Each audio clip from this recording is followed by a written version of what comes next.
আব্বু, আমি বিয়ে করতে চাই না আপাতত। পড়ালেখা শেষ করতে চাই।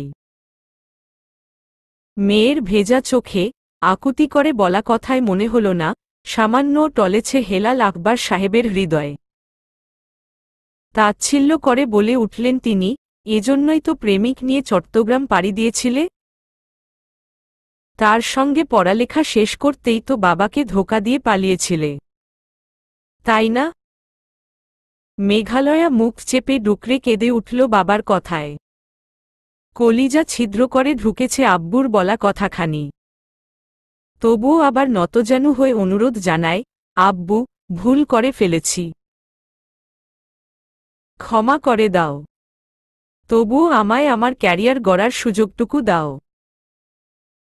হেলাল সাহেব হুঙ্কার ছেড়ে বললেন, উচ্চ মাধ্যমিক পরীক্ষা তো দিয়েছ। কি করে দিয়েছ বলতো?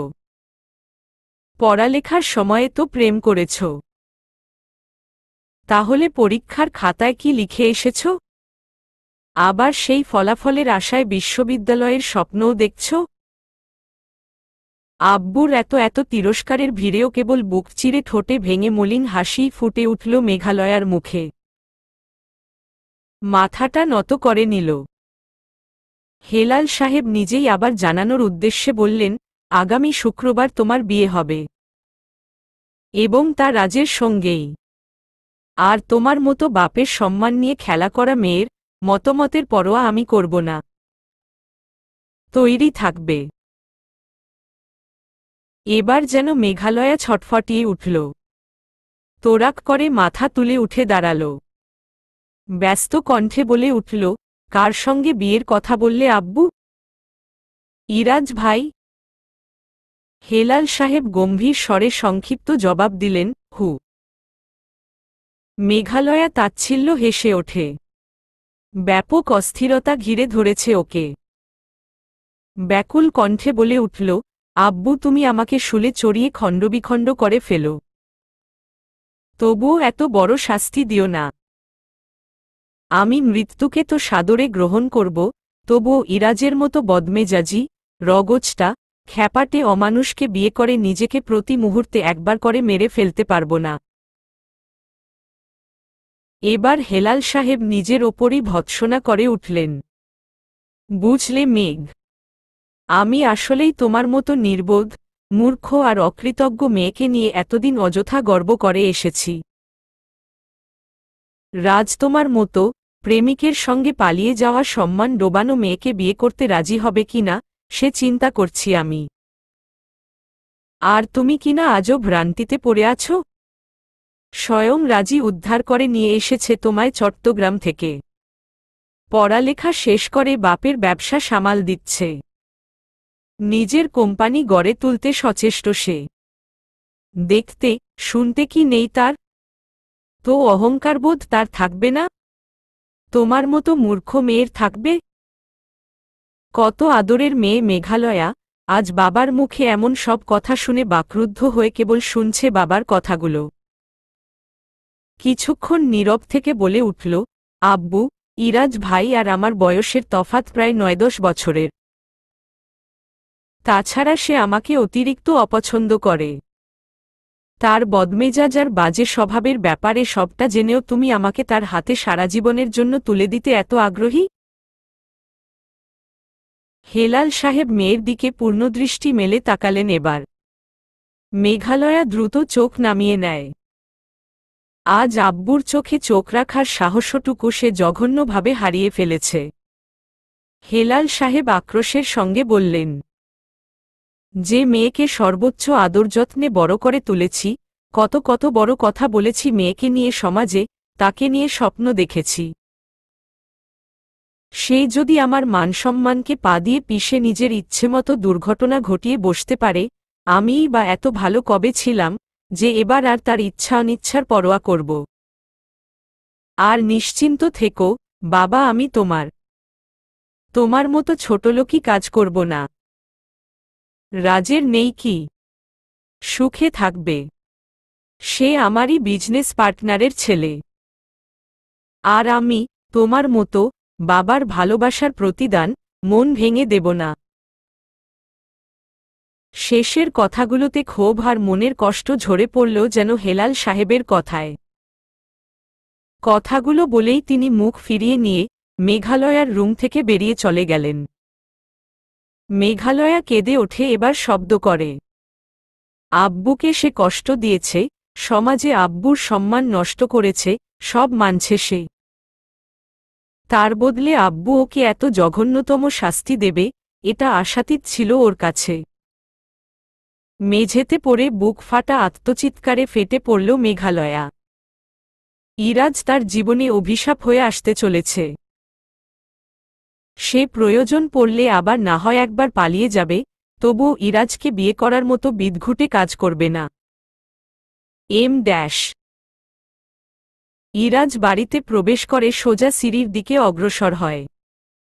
সেখানে সোফাতে বসে কফিতে চুমুক দিচ্ছিলেন ইমতিয়াজ খান। ছেলেকে প্রবেশ করতে দেখেই কথা বলতে উদ্যত হলেন। ইরাজ ঢুকেই সোজা সিঁড়ির দিকে পা বাড়িয়েছে। মনক্ষুণ্ণ হয়ে পেছনে থেকে ডাক দিলেন, মেঘাকে পাওয়া গিয়েছে, রাজ। পা থামিয়ে দাঁড়াল ইরাজ, তবে ঘাড় না ঘুরিয়েই জবাব দিল, dad, I'm so tired, don't ask any question for now. Imtiaz সাহেব বুঝলেন ছেলের মনমেজাজ ভালো নেই, তবুও জানা দরকার মেয়েটার কি খবর এখন। তাই আবারও স্বরটা আরও আদুরে করে জিজ্ঞেস করলেন, টেনশন হচ্ছে বাপ, সংক্ষেপেই বল না হয়। ইরাজ নেমে এলো সিঁড়ি থেকে। ডাইনিং টেবিলের কাছে গিয়ে দাঁড়িয়ে ওয়াটার পট থেকে হাফ গ্লাস পানি ঢালল। অতঃপর রেফ্রিজারেটর থেকে কয়েকটি আইস কিউব এনে পানিতে মিশিয়ে নিল। গ্লাসটি নিয়ে এসে সোফাতে বাবার পাশে গা এলিয়ে বসে পড়ল। ওভাবেই কিছুক্ষণ চোখ বুজে বসে রইল। ইমতিয়াজ সাহেব ইরাজের গায়ের শার্টের উপরের বোতামগুলো আলগা করে দিলেন। মাথায় দুয়েকবার একটু আদুরে হাতও বুলিয়ে দিলেন। কিছুক্ষণ ছেলের ক্লান্ত মুখের দিকে তাকিয়ে থেকে আলতো হাসলেন। এই বেপরোয়া বাদরটা একমাত্র তার কাছে আজও আহ্লাদের। আরও কিছুক্ষণ ওভাবেই নীরব থেকে জিজ্ঞেস করল ইরাজ, আম্মু ফেরেনি এখনো? চলে আসবে। কিছু লাগবে তোর? খাবি না? মৃদু মাথা নেড়ে না বোঝাল ইরাজ। এতক্ষণে শান্ত স্বরে ইমতিয়াজ সাহেব প্রশ্ন করলেন, হাত কেটেছে কি করে? কোথাও মারপিট করে এসেছিস? বাবার এমন শীতল কণ্ঠস্বরে চোখ খুলে তাকাল ইরাজ বাবার দিকে, মুহূর্তে চোখমুখ শক্ত হয়ে উঠল। ইমতিয়াজ সাহেব কেবল চেয়ে রইলেন ছেলের দিকে। বরফ মেশানো পানিটুকু ঢকঢক করে গিলে নিয়ে গ্লাসটা শব্দ করে টেবিলের ওপর রাখল ইরাজ। অতঃপর দাঁতে দাঁত পিষে বলে উঠল, কি জানো তুমি, ড্যাড? তোমার আদরের বন্ধুকন্যা বন্ধুদের সঙ্গে ঘুরতে গিয়ে পথ হারিয়ে ফেলেছিল চট্টগ্রাম, আর তাকে উদ্ধার করে আনতে গিয়েছিলাম। ইমতিয়াজ সাহেব নীরব শ্রোতার মতো চেয়ে আছেন ইরাজের ক্ষুব্ধ মুখপানে। ইরাজ আচমকা শান্ত হয়ে গেল। দুষ্টু হাসি ছেয়ে গেল চোখে মুখে। সেই হাসি যেন ভেতরের কিছু লুকোতেই ঠোঁটে হানা দিয়েছে। বদমাশি একটা হাসি দিয়ে বলে উঠল, মেঘা বয়ফ্রেন্ডের সঙ্গে পালিয়েছিল, ড্যাড। এবার আবার অবিশ্বাস করো না যেন। এটা আধুনিক যুগ, ড্যাড। মুখ দেখে নয়, কাজ দেখে দৃঢ় বিশ্বাস করতে হয় কে কি করতে পারে। বলেই ব্লেজারটা কাঁধে চড়িয়ে হেলে দুলে সিঁড়ির দিকে পা বাড়াল। পেছনে ইমতিয়াজ সাহেব বিস্ময়ে বাকরুদ্ধ হয়ে প্রাণহীনের মতো পড়ে রইলেন। আসলেই মেঘালয়াকে নিয়ে এমন ভাবনা কেউ ভাবলেও তাকে মারতে উদ্যত হতে কুণ্ঠাবোধ করতেন না তিনি। অথচ তিনি জানেন ইরাজ যাই হোক মিথ্যা কথা বলে না। তার ধ্যানভাঙল হলরুমে কারো পদার্পণের আওয়াজে। সেদিকে না দেখেও তিনি বুঝলেন তার মিসেসের আগমন ঘটল। আনতারা খানম এসে তিনিও স্বামীর পাশে বসে পড়লেন। তার বোনের মেয়ে অদিতার পাত্র বাছাই পর্ব চলছে। সেখানেই গিয়েছিলেন গতকাল। অবশ্য তার বোনের সুপ্ত ইচ্ছে ছিল অদিতাকে ইরাজের ঘাড়ে ঝোলানোর। তবে ইরাজ, সে তো ধরাছোঁয়ার বাইরে। সাহস হয়নি কারোই ওর কাছে এমন প্রস্তাব করে যাতা খিস্তি শোনার। আন্তারা খানম বসেই সর্বপ্রথম মেঘালয়ার খোঁজ লাগালেন, পেয়েছে নাকি মেঘাকে। ওমন আদুরে মেয়েকে অতদূর বন্ধুদের সঙ্গে পাঠাবারই কি দরকার হেলাল ভাইজানের। নাজুক মেয়ে, পথঘাট হারানোরই কথা। রাজ ফিরেছে? ইমতিয়াজ সাহেব দ্বিধায় পড়ে গেলেন। যে মেয়ে পরিচিতদের কাছে লক্ষ্মী হিসেবে নামকরা, সে মেয়ের ব্যাপারে এমন একটা কথা স্ত্রীর কাছে ব্যক্ত করতে একটু বাধল যেন জিহ্বায়। কথাটা কাটিয়ে বরং স্ত্রী যা জানে সেভাবেই জানিয়ে দিলেন। না পাওয়ার কি আছে? তোমার ছেলে গিয়েছিল কিনা খুঁজতে। ওকে বাড়িতে দিয়ে সবে বাড়ি ফিরল রাজ। আন্তারা খানম স্বস্তি পেলেন যেন, আলহামদুলিল্লাহ, বাড়ির মেয়ে বাড়ি ফিরেছে। চলো তোমাদের খাবার দেই। রাজকে ডাকো তো। সারাদিনে না জানি কত ধকল পেরিয়ে এসেছে। ইমতিয়াজ সাহেব সন্তর্পণে এড়িয়ে গেলেন ব্যাপারটি। মহিলাদের কাছে স্পর্শকাতর ব্যাপারগুলো এড়িয়ে যাওয়াকে উত্তম মনে করেন তিনি। আর যেখানে মেয়ের সম্মান জড়িয়ে আছে সেখানে না জানি আন্তারা বেগম কত চরিত্রকে। আন্তারা খানম নিজেই উঠে গেলেন ইরাজকে ডাকতে। তখনই ফোন বেজে উঠল হলরুম কাঁপিয়ে। ইমতিয়াজ সাহেব স্ক্রিনে দেখলেন হেলাল আকবর শাহের নম্বর। কেমন অদ্ভুত এক অনুভূতি হল। আল্লাহ তাআলা জানেন কি ব্যাপারে কল করেছে হেলাল। এই আশঙ্কা বুকে চেপে ফোন কানে তুলে নিলেন। মেঘালয়া তার নিজের রুমে থাকা উল্টোপাল্টা বেশ অনেকগুলো ঔষধ খেয়ে নিয়েছে। যার মাঝে শক্তিশালী মিগ্রার, প্যারাসিটামল, অ্যান্টিবায়োটিক ও পেইনকিলারও ছিল, যা ওর শরীর সহ্য করতে পারেনি এবং জ্ঞান হারিয়ে লুটিয়ে পড়েছিল মেঝেতেই। যথাসম্ভব দ্রুত হাসপাতালে ভর্তি করানোর ফলে বিশেষ কোনো ক্ষতি হয়নি, তবে শারীরিক দুর্বলতা ও ওষুধের প্রভাব পুরোপুরি শরীর থেকে যেতে 2 দিন সময় লাগবে। ফোনে এ খবর পাওয়ার সঙ্গে সঙ্গেই ইমতিয়াজ সাহেব হায় হায় করতে শুরু করলেন। চিন্তিত হয়ে রান্নাঘর থেকে বেরিয়ে এলেন আন্তারা খানম। এবার কি বলে বোঝাবেন ইমতিয়াজ সাহেব স্ত্রীকে। বললেন, মেঘালয়ার প্রেশার ফল করেছে। সে এখন হাসপাতালে আছে, দ্রুত সেখানে যেতে হবে। বের হওয়ার পূর্বমুহূর্তে তার মনে পড়ল ছেলের কথা। দৌড়ে ওপরে গেলেন। ইরাজের রুমের দরজা হালকা চাপানো। রুমে প্রবেশ করে দেখলেন উদাম শরীরে হাত পা ছড়িয়ে ঘুমাচ্ছে সে। শিয়েরে বসে কয়েকবার মৃদু ধাক্কা দিলে হঠাৎ ঘুম ভাঙা ইরাজর কয়েতলাল চোখ খুলে তাকায়। বাবাকে দেখে সামান্য শান্ত হল। চোখের ইশারায় শুধাল, কি হয়েছে? ইমতিয়াজ সাহেব হন্তদন্ত বলে উঠলেন, মেঘা হাসপাতালে। কি জানি কি সব উল্টোপাল্টা ঔষধ খেয়ে ফেলেছে। আমরা যাচ্ছি, তুমি ইরাজ হাত উঁচিয়ে ধরল। কথা শেষ করতে দিল না। গম্ভীর স্বরে বলে উঠল, প্রশ্নই ওঠে না। হাসপাতালে মানে এখনো মরেনি? মরলে খবর দিও, জানাজা পড়ে আসব। ছেলের এমন মন্তব্যে ইমতিয়াজ সাহেব ক্ষেপে উঠলেন। তবে কিছু বলতে গিয়েও থেমে গেলেন। ভারী পা ফেলে বেরিয়ে গেলেন ইরাজের রুম থেকে। হাসপাতালের বারান্দায় পায়চারি করছেন হেলাল সাহেব। এবার মেয়ে যা করেছে সে কর্মের আসলেই আর কোনো ক্ষমা নেই তার কাছে। ইমতিয়াজ খান গিয়ে পৌঁছে দেখলেন হেলাল সাহেব অস্থির চিত্তে এদিক ওদিক হাঁটছেন।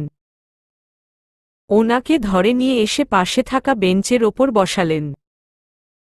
প্রাইভেট হাসপাতাল হওয়ায় তেমন লোকজন নেই। হাসপাতালের পরিবেশও পরিচ্ছন্ন ও শান্ত। হেলাল সাহেবের মুখ মেঘাচ্ছন্নতার চাদরে ঢাকা। যা তিনি ইমতিয়াজকে বলবেন বলে মনে পুষেছেন, তা তার অস্বস্তি আরও বাড়িয়ে দিচ্ছে। মেয়ের এত সব কুকর্ম জেনে কোনো বাবা কখনোই এমন মেয়েকে নিজের একমাত্র ছেলের বউ করে ঘরে তুলবেন না নিশ্চয়ই। এই প্রস্তাব রেখে শেষে অপমানিত না হতে হয়। হতে পারে ব্যবসায়িক কিংবা বন্ধুত্ব, যে সুসম্পর্ক ছিল তাদের মাঝে। এই প্রস্তাবের মাঝ দিয়ে তা নষ্ট হয়ে যাবে। তার অস্থিরতা তরতর করে বেড়ে যাচ্ছে এসব ভেবে। ইমতিয়াজ সাহেব নিজে থেকেই কাঁধে হাত রেখে জিজ্ঞেস করলেন, এত কিসের চিন্তা করছিস? মেঘা মা তো ঠিক আছে এখন। যা হওয়ার হয়ে তো গিয়েছে। দেখ ভাই, এ বয়সে ভুল তো সকলেই করে থাকে। বয়সটাই এমন, বুঝলি। আর খারাপ কিছু তো হয়ে যায়নি, রাজ ফিরিয়ে এনেছে তো নাকি? তুই তো এমনভাবে ভেঙে পড়ছিস যেন মেয়েকে হারিয়ে ফেলেছিস, আর ফেরেনি মেয়ে। মেঘার ছোট বয়স, বুঝতে পারেনি, করে ফেলেছে একটা ভুল। এসব ধরে বসে থেকে নিজের প্রেশার বাড়াস না, হেলাল। আর আন্তারাকে জানতে দিস না এসব, আমিও বলিনি। মেয়েলি ব্যাপার স্যাপার খুব নাজুক হয়। আমার মেঘা মা যাই করেছে, পচে যায়নি। এমন সব কথা শুনে হেলাল সাহেব আবেগী হয়ে পড়লেন। আপ্লুত হয়ে জড়িয়ে ধরলেন বন্ধুকে। অতঃপর ভেজা কণ্ঠেই বলতে শুরু করলেন, কিসের অভাব দিয়ে মানুষ করেছিলাম ওকে, বলতো? মা মারা গেল ছোট রেখে। দ্বিতীয় বিয়ে করিনি, কেবল ওর জন্য। সকল সমৃদ্ধি দিয়ে বড় করে তুলেছি। আজ সে আমার সম্মান রাস্তায় লুটিয়ে এসেছে। সমাজে যে নামটুকু গড়েছিলাম এত বছরের পরিশ্রমে, তা এক রাতের ব্যবধানে ভেঙে খানখান করে বাড়ি ফিরেছে। চারদিকের কথা কানে আসছে। হেলাল আকবর শাহের মেয়ে ভেগে গিয়েছিল। ইমতিয়াজ সাহেব বললেন, যখন দুজন মিলে ব্যবসা দাঁড় করছিলাম, তখনও লোকে কত কটূক্তি করেছিল। সেসবে কান দিলে আজ তুই আমি বিশিষ্ট ব্যবসায়ী হতে পারতাম না, হেলাল। লোকে বলবেই, তুই কেন গায়ে তুলবি সেসব? হেলাল সাহেব আর কিছু বললেন না এ পর্যায়ে। চুপ রইলেন। ভেতরে খুব চিটচিটে অনুভূত হচ্ছে। দোটানা হানা দিচ্ছে। কথাটা বলবেন কিনা? বললে কিভাবে বলবেন? ইমতিয়াজ কেমন ভাবে নেবে কথাটা? মুখে এসেও আটকে যাচ্ছে। জিজ্ঞেস করলেন, দেখেছিস মেঘাকে? ইমতিয়াজ সাহেব জবাব দিলেন, দেখেছি। কি সুন্দর স্নিগ্ধ মুখখানা জড়িয়ে গেছে মেঘা মায়ের। আন্তারা তো মেঘার কেবিনেই বসে আছে। ভাবির মতোই সুন্দর হয়েছিল তোর মেয়ে, মাশা আল্লাহ। এই অসুস্থ শরীরেও তাকিয়ে দেখার মতো। এবার যেন সায় পেয়ে গেলেন হেলাল সাহেব। বলে উঠলেন, সুন্দর হয়েই বাকি। কলঙ্ক যা লাগিয়েছে, তাতে কার ঘরে যাবে ও? এত সব আজেবাজে রটে যাওয়ার পরও কোনো ভালো পাত্র আসবে ওকে গ্রহণ করে নিয়ে যেতে? পড়তে চায় সে। অথচ এই অবস্থায় কি করব? ইমতিয়াজ সাহেব ঘোর আপত্তি জানান এ কথায়, তুই বেশিই ভাবছিস নাকি? কে বলেছে বিয়ে হবে না? আশ্চর্য হচ্ছি তোর মতো শিক্ষিত মানুষের এমন মূর্খের মতো ভাবনায়। এই ছোট বিষয় নিয়ে মেয়ের জীবনে বিয়ে না হওয়া অবধি চলে গিয়েছিস? হেলাল সাহেব দ্রুত বলে উঠলেন, কে নেবে ওই মেয়ে? তুই নিবি তোর ছেলের জন্য? বলেই অসহায় মুখ বানালেন। আর অপেক্ষারত রইলেন ইমতিয়াজ সাহেবের প্রতিক্রিয়া দেখার। ইমতিয়াজ সাহেব এমন একটা কথায় আসলেই থমকে গিয়েছেন। কিছু মুহূর্তের জন্য ঠিক মেলাতে পারেনি তার মস্তিষ্ক হেলাল সাহেবের কথাটুকু। বুঝে উঠতেই চোখ ফিরিয়ে তাকালেন হেলাল সাহেবের দিকে। তিনি সামনের দিকে দৃষ্টি ফিরিয়ে পাংশুটে মুখে বসে রয়েছেন। ইমতিয়াজ সাহেব এবার নিজেও অপ্রস্তুত বোধ করলেন।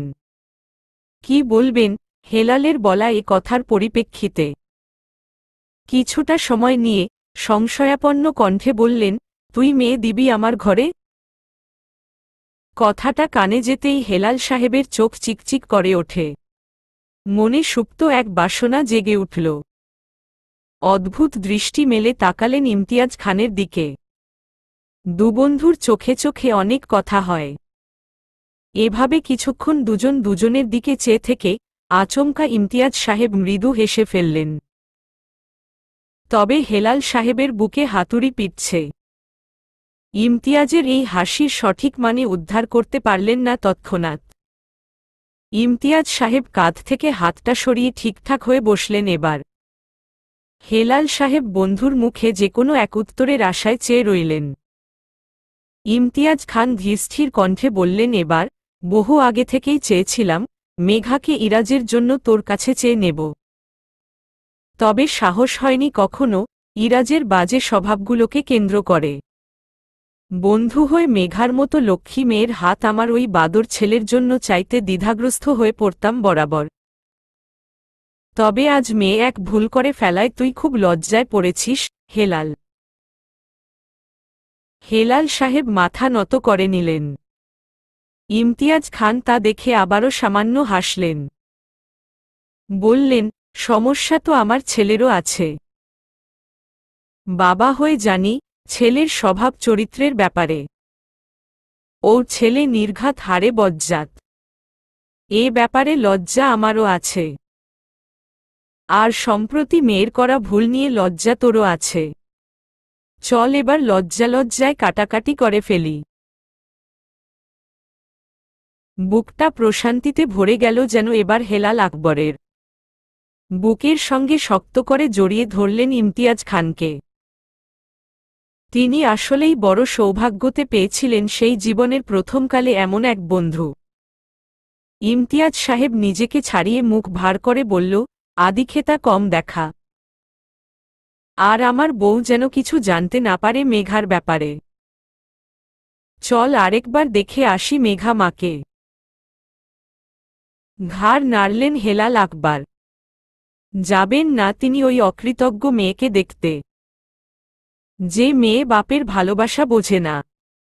বলেছিলেন ক্ষেপে গিয়ে কথাগুলো, এবং যা মেয়ের প্রাপ্য। অথচ সেই মেয়ে জান দিতে প্রস্তুত। অনেক বুঝিয়েও ওনাকে নিতে পারলেন না ইমতিয়াজ সাহেব মেঘালয়ার কেবিনে। অগত্যা নিজেই অগ্রসর হলেন সেদিকে। সেসবের দুদিন পেরিয়ে গেছে। এখন রাতের প্রায় অর্ধেক পেরিয়ে যাচ্ছে। রাত 1:30 পার হয়ে ঘড়ির কাঁটা দুটোতে পৌঁছাবে। এখন মেঘালয়া সুস্থই। হয়তো আগামী কাল সকালেই বাড়ি যেতে পারবে। সে আপাতত কেবিনের বেডে শুয়ে 4 দিন আগে ঘটে যাওয়া সেই অভিশপ্ত দুর্ঘটনাকে মনে করছে ছাদের দিকে দৃষ্টি দিয়ে। সেদিন ইরাজ সঠিক সময়ে না পৌঁছালে হয়তো খারাপ কিছু হয়ে যেত ওর সঙ্গে। এ ব্যাপারে ইরাজের প্রতি কৃতজ্ঞ হওয়ার কথা থাকলেও ওকে ফিরিয়ে নিয়ে আসার সময় গাড়িতে যে কথাগুলো ইরাজ শুনিয়েছে ওকে, তাতে করে ইরাজের ওপর মেঘালয়ার কেবল ঘৃণার বহর বৃদ্ধি পেয়েছে। সামান্য কৃতজ্ঞতাবোধ জন্মাতে গিয়েও যেন আবার সুপ্ত অবস্থায় ভেতরে লুকিয়ে পড়েছে। আস্তে করে কেবিনের ভিড়িয়ে রাখা দরজা পার করে কোনো পুরুষ অবয়ব ভেতরে প্রবেশ করল। মেঘালয়া তা টের পেয়ে তীক্ষ্ণ নজর মেলে চেয়ে আছে সেদিকে। ইরাজ এসে কেবিনের আলো জ্বালিয়ে সেখানে থাকা সোফার সম্মুখে দাঁড়াল। সোফার ওপরে মেঘালয়ার দুয়েকটা ওড়না বা কাপড় রাখা ছিল। সেগুলো ছুঁড়ে ফেলে দিল মেঝেতে। হয়তো সেগুলো সরিয়ে সোফায় বসবে। মেঘালয়া দাঁত চেপে ধরে দেখছে সবটা নীরবে। অথচ ইরাজ সেখান থেকে হেঁটে এসে বেডের অদূরে থাকা চেয়ারের সামনে দাঁড়াল। মেঘালয়ার প্রশ্ন, তাহলে কাপড়গুলো ফেলার মানে কি? মুখে কিছু বলে শুধু শুধু খিস্তি শোনার ইচ্ছে নেই এই বদমাশ লোকের মুখে। যা ইচ্ছে করুক, দ্রুত এখান থেকে বেরিয়ে গেলেই হল। চেয়ারটা টেনে নিয়ে মেঘালয়ার কাছে গিয়ে বসল ইরাজ। নিচের দিকে মাথা নত করে খানিকটা ঝুঁকে বসল। অদ্ভুত গম্ভীর চোখে কিছুক্ষণ নীরবে তাকিয়ে থেকে শীতল কণ্ঠে জিজ্ঞেস করল, তোর বাপ কিভাবে আমায়? আপনি যা তাই ভাবে। আপনি জানেন না আপনি কি? মেঘালয়ার দেওয়া চটপটে জবাবে কপাল কুঞ্চিত করে চোখ তুলে তাকালো ওর দিকে। তর্ক করছিস নাকি? থাপ্পড় মেরে সবগুলো দাঁত নড়িয়ে দেব, অসভ্য। মেঘালয়া তাচ্ছিল্য করে মনে মনে ভাবল, অথচ আপনার সভ্যতার চোটে হাসপাতালের বেডে শুয়েও ধন্য আমি। কিন্তু মুখে কিছু বলল না। চোখ ছোট ছোট করে তাকিয়ে রইল কিছুক্ষণ ইরাজ। আপাদমস্তক পরক করে নিল। অতঃপর স্বাভাবিক গলায় আস্তে করে জিজ্ঞেস করল, মরিসনি কেন এখনো? বেঁচে আছিস বলেই তো তোর বাপ এখন তোকে আমার গলায় ঝোলাতে এনার্জি ড্রিঙ্ক খেয়ে লেগেছে। ভ্রু কুঁচকে তাকালো মেঘালয়া। শান্ত স্বরে বলল, আপনার জন্যই হয়েছে সব, তাই আমার কানের কাছে প্যানপ্যান করে লাভ নেই। ইরাজ ক্ষুব্ধ দৃষ্টিপাত করে কেবল চেয়ে আছে মেঘালয়ার দিকে। ওর নজর বলছে, যখন তখন একটা থাপ্পড় পড়ে যাবে মেঘালয়ার গালে। মেঘালয়া তার আগেই বলে ওঠে, আব্বুর সামনে তো আপনি সাধু। আব্বুর ওপর পারমাণবিক বোমা বিস্ফোরণ করেও বোঝানো যাবে না যে আপনার মতো ক্যাকটাস সাহারা মরুভূমির বুকেও দ্বিতীয় জন্মায়নি। রাত গভীর। হাসপাতালের দেয়ালগুলো সহ নিস্তব্ধতায় গুম।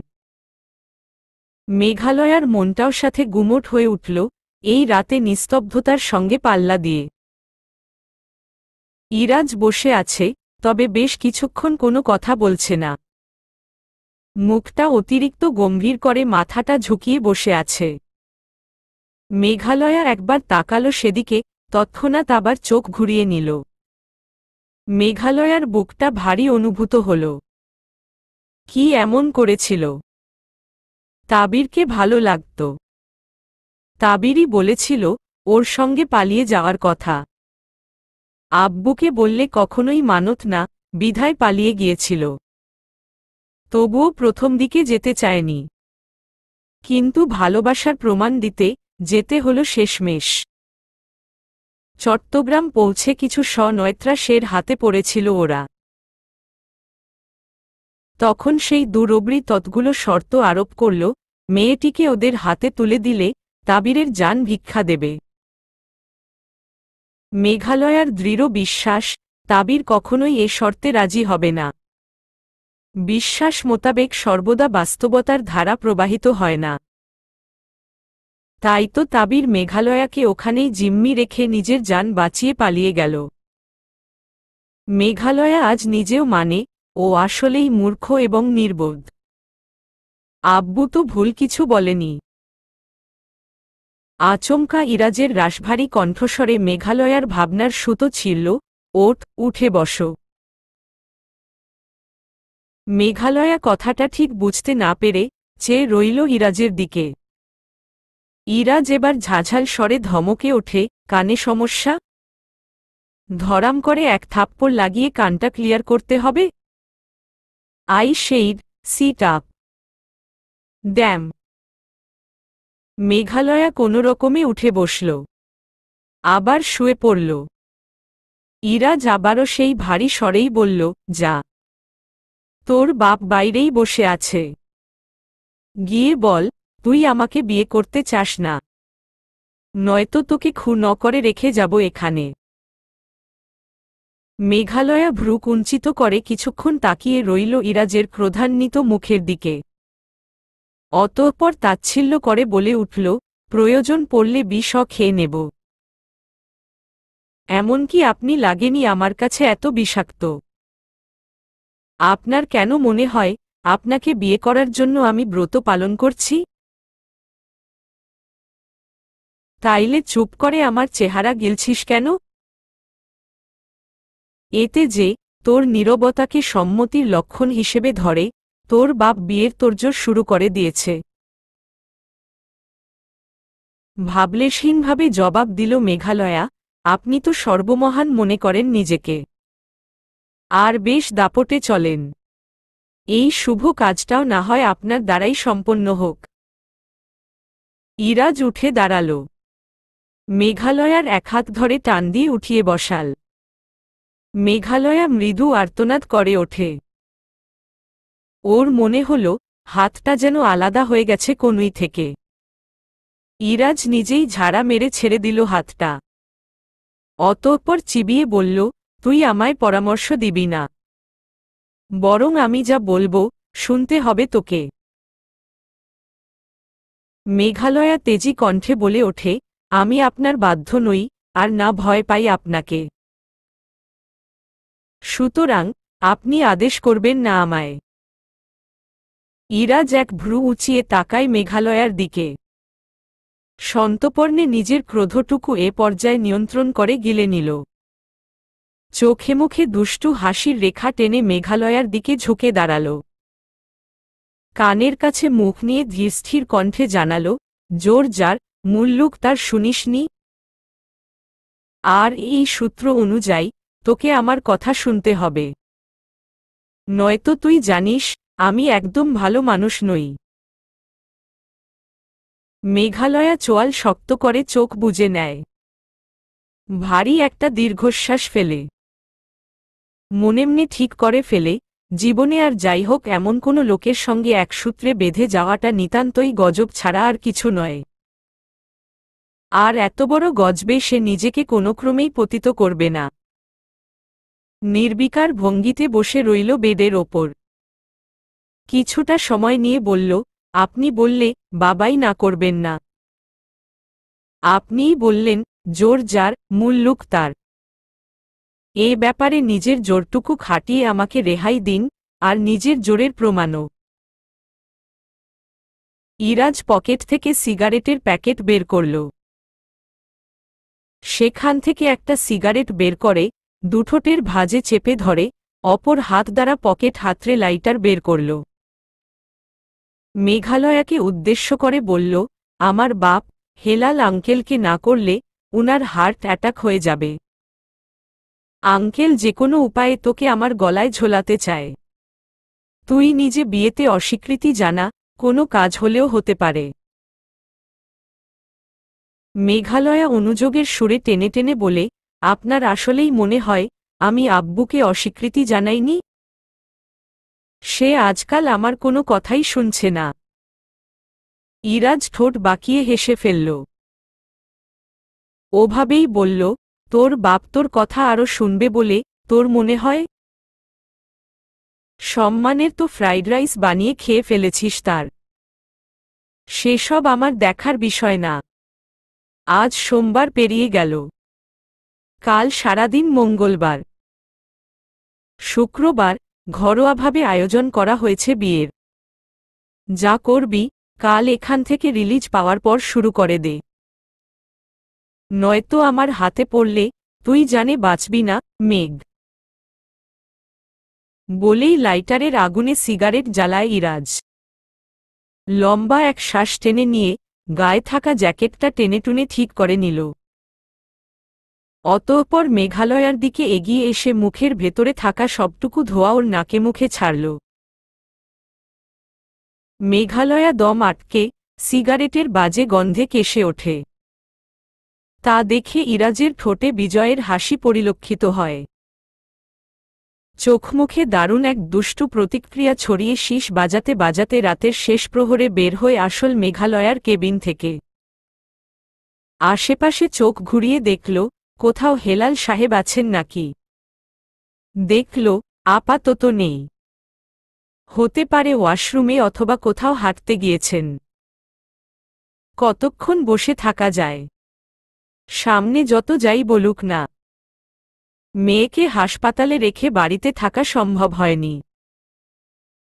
অথচ মেঘালয়া জানতি না তিনি হাসপাতালেই বসে আছেন। ইরাজ ও মেঘালয়ার সম্বন্ধের ব্যাপারটি আন্তারা খানম সহজভাবেই নিয়েছেন। তারা স্বামী স্ত্রী আসলেই আগে থেকে চাইতেন মেঘালয়াকে ইরাজের বউ করে আনতে। ব্যবসা একই। হেলাল আকবর সাহেবের আর কোনো সন্তান সন্ততি তো নেই, সবটা মেঘালয়ারই। তাছাড়া এত পুরাতন বন্ধুত্ব, সবদিকে বিবেচনা করে এই সম্পর্কটি দু পরিবারের বন্ধন আরও মজবুত করবে বলেই ধারণা সকলের। আর তো মাত্র দিন 3 কাছে মাঝখানে। আন্তারা খানম আজ চাইলেন মেঘালয়াকে বাড়ি গিয়ে একবার দেখে আসতে। যদি মেয়েটি তেমন সুস্থ থাকে তবে আজই টুকটাক বিয়ের বাজারও করে ফেলতেন সঙ্গে করে। আন্তারা খানম একদম তৈরি হয়েই নিচে নামলেন। ইরাজ নিজের রুমে মরার মতো পড়ে ঘুমাচ্ছে।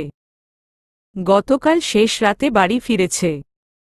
তিনি বের হতেই যাবেন, সে সময় বাড়িতে প্রবেশ করলেন ইমতিয়াজ খান সাহেব। হন্তদন্ত জিজ্ঞেস করলেন, কোথায় বের হলে এখন আবার? আন্তারা খানম মৃদু হেসে বললেন, বৌমাকে দেখে আসি। বুঝলে রাজের বাবা, মেঘা ভালো মেয়ে। সে এলে তোমার ছন্নছাড়া মারকুটে ছেলের যদি একটু হুঁশ হয়। ইমতিয়াজ সাহেব আতকে উঠলেন স্ত্রীর কথায়। আশপাশের লোকের মুখে মুখে মেঘালয়ার কথা। আন্তারা গেলে কারো না কারো মুখে শুনে ফেলতেই পারে কথাটি। আর তাতে মেঘালয়াকে বাড়ির বউ করে আনতে আজীবনেও রাজি হবে না আন্তারা। হেলাল তা কখনোই সহ্য করতে পারবে না। তিনি জানেন মেঘালয়া ঠিক কত বড় বোঝা হয়ে আছে হেলালের কাঁধে। তিনি কথা কাটানোর উদ্দেশ্যে বেশ ক্লান্তি ভাব নিয়ে বললেন, সবে বাড়ি ফিরলাম, না জানি একটু সেবা যত্ন করবে। এখন ছুটছ? প্রয়োজন পড়লে আমি গিয়ে নিয়ে আসব মেঘাকে। বাজার সেরে নেবে। এখন আমাকে খেতে দাও। আন্তারা খানম মনক্ষুণ্ণ হলেও তা প্রকাশ করলেন না। নেহাত গৃহিণী মেয়েলোক, স্বামীর কথা ফেলতে তো পারবেন না। মুখ ভার করে বললেন, তবে আজই কিন্তু যাব একবার মার্কেটে। খেয়ে নাও, আমায় দিয়ে আসবে হেলাল ভাইজানের বাড়ি। সেই ওই একই কথা। বললাম না যেতে হবে না ওখানে। আমি নিয়ে আসব মেঘাকে। আচমকা অজ্ঞাত কারণে ক্ষেপে উঠলেন ইমতিয়াজ খান। যার কারণ বুঝতে না পেরে আন্তারা খানম হতভম্বের ন্যায় চেয়ে রইলেন স্বামীর দিকে। ইমতিয়াজ খান স্ত্রীর মনোভাব বুঝে সাফাই গাওয়ার সুরে বললেন, কুটুম বাড়ি বেশি বেশি যেতে নেই। আদর কমে যায়। খেতে দাও এখন। আন্তারা খানম এটা বুঝলেন না, বেশি বেশি কবে গেল ও বাড়িতে। কম করে হলেও 6 মাস আগে গিয়েছিল মেঘালয়ার জন্মদিনের অনুষ্ঠানে। তবুও স্বামীর ওপর অভিমানে কিছুই বললেন না আর। চুপচাপ নিজের কাজ করে গেলেন। নিজের রুমে শুয়ে একটা ব্যাপারই ভেবে কুল হারাচ্ছে মেঘালয়া, কি করে বিয়ে বন্ধ করবে। ইরাজের বলা কথাগুলো মনে পড়লেই গায়ে কাটা দিচ্ছে। বহুক্ষণ অস্থির চিত্তে রুমের মাঝেই পায়চারি করে, শেষ অবধি আব্বুর রুমের দিকে পা বাড়াল এবার। আজ না বলতে পারলে সর্বনাশ যা হওয়ার খুব শীঘ্রই হয়ে যাবে। ইমতিয়াজ খানের কল এসেছিল, আধ ঘণ্টার মধ্যে তিনি স্বয়ং নিতে আসবেন মেঘালয়াকে। দ্বিধাসংকোচে পা জড়িয়ে আসছে। কি করে বলবে আবারও কথাটা আব্বুকে জানা নেই।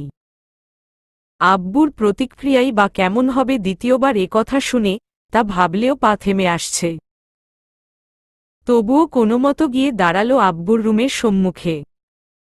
জোরতাটুকু গিলে নিয়ে ভেতরে প্রবেশ করল। হেলাল আকবর সাহেব ল্যাপটপে কোনো কাজে ব্যস্ত। মেঘালয়া মাথা নত করে গিয়ে দাঁড়িয়ে রইল কেবল।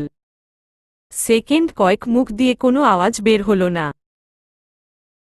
কিছু বলতেই যাবে, তখনই ভারী স্বরে হেলাল সাহেব বলে উঠলেন, তুমি যা বলতে এসেছ তা না আমি মানব, আর না এমন কথা শুনতে পর্যন্ত চাই। এই 3 দিনে আর একবারও যদি এমন কোনো কথা নিয়ে আমার কাছে এসেছ, বিশ্বাস করো মেঘ, যা আমি এই কয়েকদিনে এখনো অবধি করিনি তা করতে দ্বিধা করব না। তোমাকে ত্যাগ না করে বসি আমি আর কোনো অবাধ্যতা দেখলে। কথাটা খেয়ালে রেখে তুমি যে কোনো কিছু করতে পারো। এরপর আর বলার মতো থাকে কি কিছু? মেঘালয়ার পাজোড়া আটকে গেল আড়ষ্টতায়। কেবল ছলছল চোখে প্রিয়তম আব্বুর কঠোর মুখশ্রীর দিকে চেয়ে রইল। এই আব্বুর অতি প্রশ্রয় ওকে বিগড়েছে জীবনে। তাই তো এত বড় একটা কাজ করে ফেলতে খুব বেশি ভাবতে হয়নি।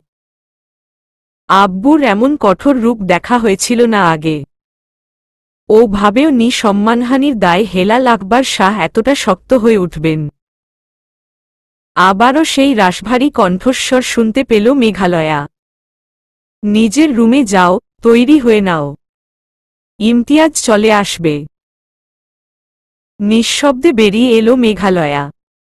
এবার আর মন মানছে না। ইরাজকে বিয়ে করার চেয়ে হয়তো নরকবাস উত্তম। অথচ শেষ অবধি কি ওকে তাই করতে হবে? আর ভাবতে পারল না সে।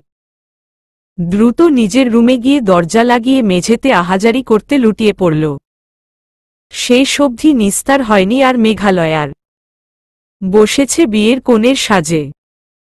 সামনেই বসে আছেন হেলাল সাহেব। আজও তাকে দেখতে মোটেও খুশি লাগছে না। ঘরোয়া বিয়ে যেমন হয় তেমনি সাধারণভাবে আয়োজন করা হয়েছে। কাজী সাহেব এসে বসে আছেন। দুপুর গড়াতে যাচ্ছে। ব্যবসায়িক পরিচিত যে কয়েকজন এসেছিলেন তাদের খাবার পর্ব সমাপ্ত হয়েছে। সেসব ভালোভাবে মিটে গেলেও বিপত্তি তো বাধারই ছিল। যেখানে বর স্বয়ং ইরাজ খান, সেখানে সুষ্ঠুভাবে সবটা ঘটতে পারে না। বিকেল 3টে পেরিয়ে 4টে বাজতে চলল। তবে এখন অবধি ইরাজের দেখা পাওয়া যায়নি এ অলিগলির আশেপাশেও। মেঘালয়া সামান্য আশার আলো দেখতে পেল যেন। ইরাজ হয়তো আসবে না। আর আজকের বিয়েও হবে না। আরও অনেকটা সময় কেটে যাওয়ার পরও ইরাজের দেখা পাওয়া গেল না। মেঘালয়ার খুশি বাদ মানছে না। নিজের মনেই এই খুশিকে উপভোগ করতে করতে আচমকা আব্বুর দিকে নজর গেল। মানুষটা বড় উসখুস করছে। অস্থির দেখাচ্ছে তাকে খুব। আর হাইপ্রেশারের রোগীর জন্য এটা মোটেও ভালো বার্তা বয়ে আনবে না। কেমন পাল্টে গেল মেঘালয়ার মনোভাব।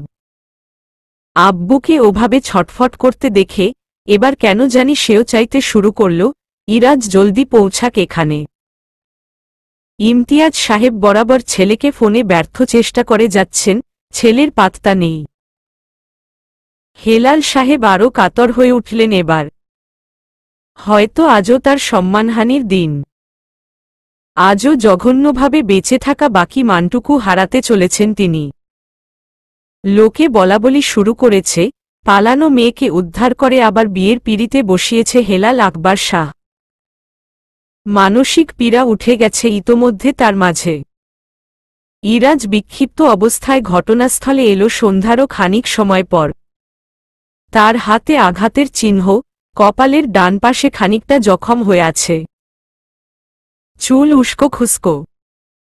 শরীরে বরের পোশাক নেই, বরং সাধারণ শার্ট প্যান্ট পরেই হাজির হয়েছে বর।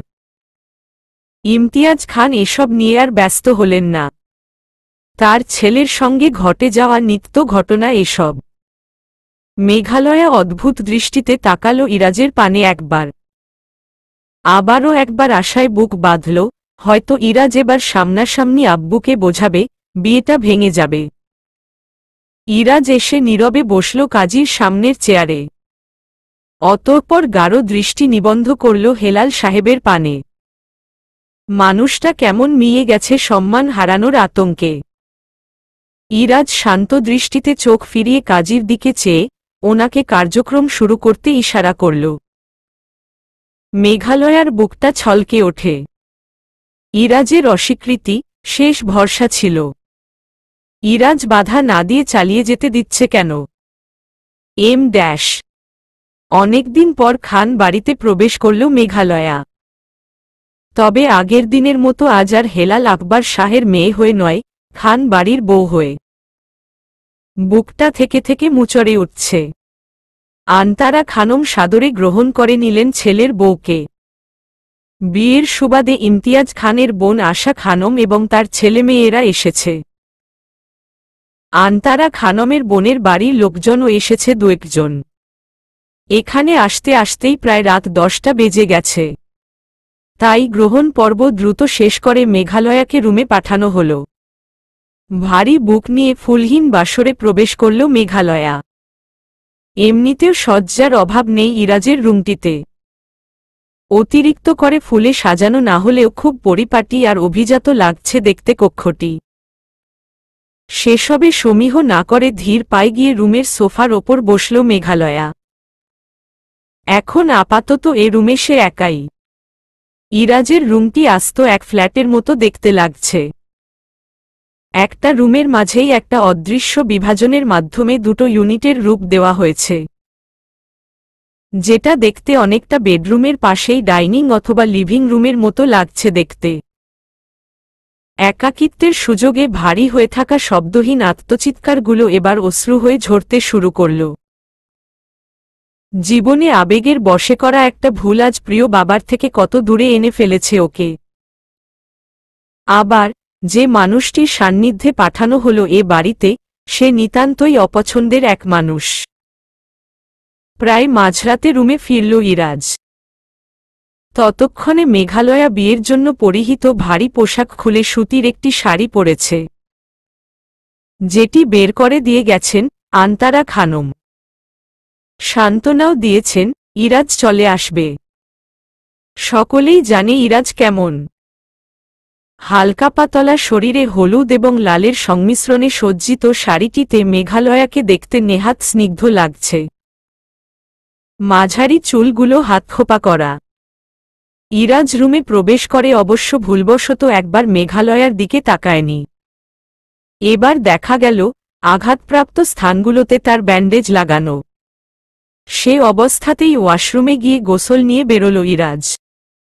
মেঘালয়া স্তম্ভিত বসে রয়েছে সোফাতে।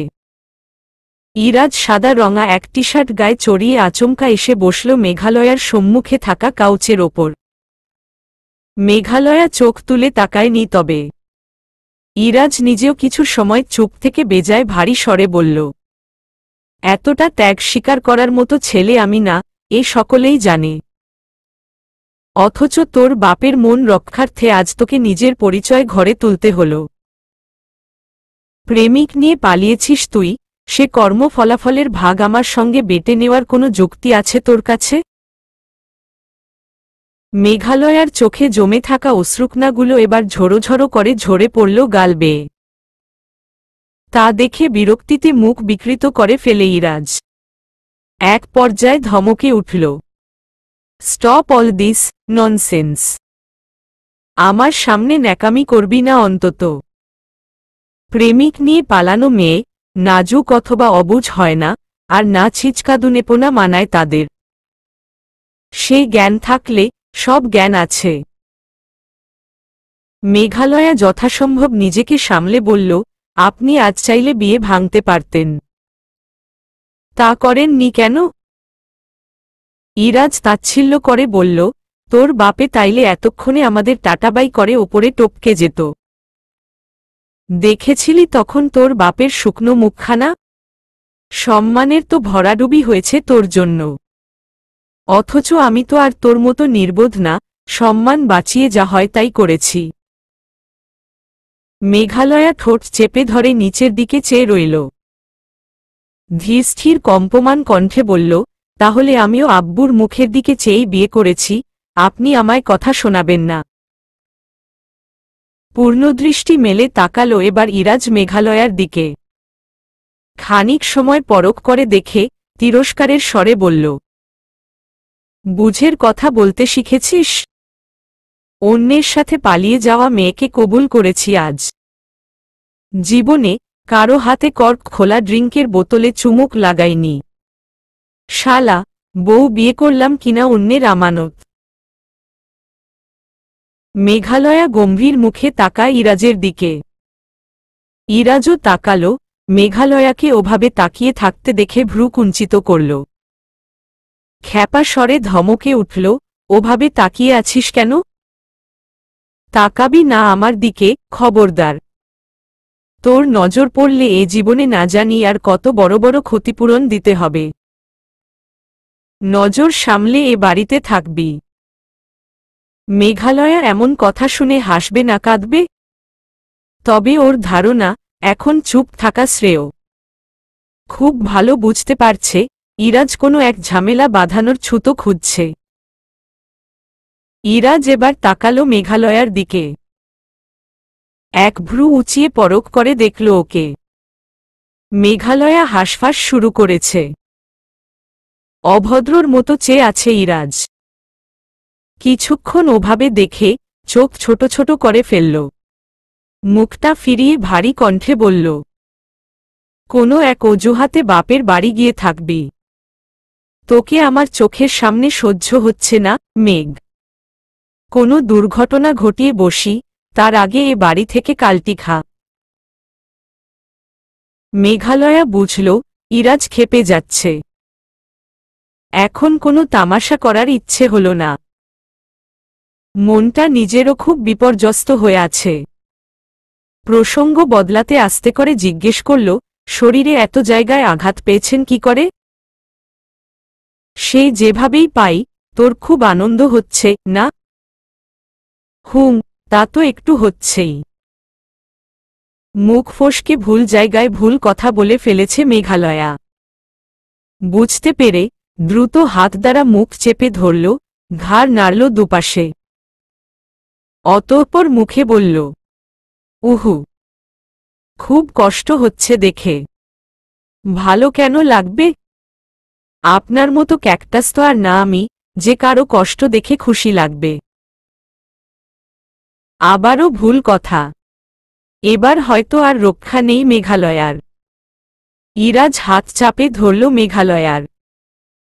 মুচড়ে ধরল সজোরে। মারি পিষে বলল, একদম ঠিক ধরেছিস। ক্যাকটাস না আমি? দূরে থাকবি আমার থেকে। কাটা ফুটে ক্ষতবিক্ষত হওয়ার ভয় আছে। আর তুই আমার সঙ্গে ফ্রি হওয়ার চেষ্টা করবি না, এমনকি কথা বলতে আসবি না। শেষের কথাটি কেমন অদ্ভুত শোনাল ইরাজের কণ্ঠে। বলেই উঠে দাঁড়িয়ে পড়ল। ঘাড়ে ঝোলানো তোয়ালেটা বিছানার ওপর ছুঁড়ে ফেলে ল্যাম্প টেবিলের ওপর থেকে সিগারেটের প্যাকেট ও লাইটার হাতে নিয়ে রুমের সাথে লাগোয়া প্রকাণ্ড বেলকনির দিকে পা বাড়াল। মেঘালয়া সেদিকে আর না তাকিয়ে চোখ দুটো বুজে নিল চেপে। হাতের যে স্থানে ইরাজ চেপে ধরেছিল জলে যাচ্ছে খুব। বুক চিরে এক বিক্ষিপ্ত দীর্ঘশ্বাস বেরিয়ে এলো। মাথাটা ঝুঁকিয়ে ওভাবেই অনেকক্ষণ বসে রইল। মিলছে না যে এই গরমিল হয়ে থাকা জটিল জীবনের ধারাবাহিকতার হিসেব। অনেকক্ষণ পর আস্তে করে উঠে গিয়ে রুমে রেখে যাওয়া খাবারের একাংশ খেতে বসে গেল। ইরাজ সেই কখন থেকে একটা করে বের করছে, আর সমানতালে ধোয়া গিলে যাচ্ছে। আজ এই করতে করতেই এক নির্ঘুম রাত কাটবে বোধহয়। কাটা স্থানগুলোতে রাত বাড়ার সাথে সাথে টান ধরেছে। ব্যথা অনুভব হচ্ছে। অথচ শরীরের সেসব ব্যথাকে পেছনে ফেলে বুকের মাঝে জড়িয়ে আসা চিনচিনে অনুভূতি বেশি কঠিন হয়ে উঠছে কেন? প্যাকেটের শেষ সিগারেটটিও লাইটারের আগুনের সংস্পর্শে ধ্রল। জ্বলে উঠে আবার নিভে যায় তা মনোযোগ সহকারে দেখল ইরাজ। লাইটারের আগুনটুকু দু আঙ্গুলে চেপে পিষে নেভাল। আঙুলের স্থানটিও জ্বলে উঠল একটু। তাতে কি যায় আসে? ব্যথা যে অন্য কোথাও। এ ব্যথার চেয়ে অধিক পীড়াদায়ক যেন। ফজরের আজান শোনা গেল। মেঘালয়া দ্রুত চোখ মুছে নেয়। একটা ভুলে কত অবহেলার পাত্রী হয়ে উঠেছে সে। ইরাজও বোধহয় এবার ধোয়াকে বিদায় জানিয়ে রুমের সান্নিধ্যে ফিরল। মেঘালয়া বিছানার একপাশে গুটিসুটি মেরে শুয়েছিল। ইরাজ এসে বিছানার কাছে দাঁড়াতেই উঠে বসল। শরীরটা ঠিক করে নিয়ে দ্রুত উঠে ওয়াশরুমে চলে গেল। ইরাজের সেসবে বিশেষ যায় আসল বলে মনে হল না। সে ফাঁকা বিছানা পেয়ে হাত পা ছড়িয়ে শুয়ে পড়ল। শরীরে ব্যথা হওয়ার সাথে সাথে পুরো রাত না ঘুমানোর কারণে মাথা খণ্ডবিখণ্ড হয়ে যাচ্ছে। মেঘালয়া অজু করে এলো। হঠাৎই মনে হয়েছে মনের এই আগুন হয়তো রবের কাছে প্রার্থনায় ঝরে পানিতে ঝরতে সম্ভব। ফজরের নামাজ আদায় করে বেকনিতে গিয়ে দাঁড়াল। আকাশে আলো ফুটতে শুরু করেছে। আজ না হয় সূর্যোদয় দেখবে। বেকনিতে সোফা রাখা আছে কয়েকটি। সেখানে বসে পড়ল। ওভাবে কিছুক্ষণ থাকতে থাকতে চোখ লেগে যায়, ওভাবেই ঘুমিয়ে পড়ল এই অসময়ে। চলবে।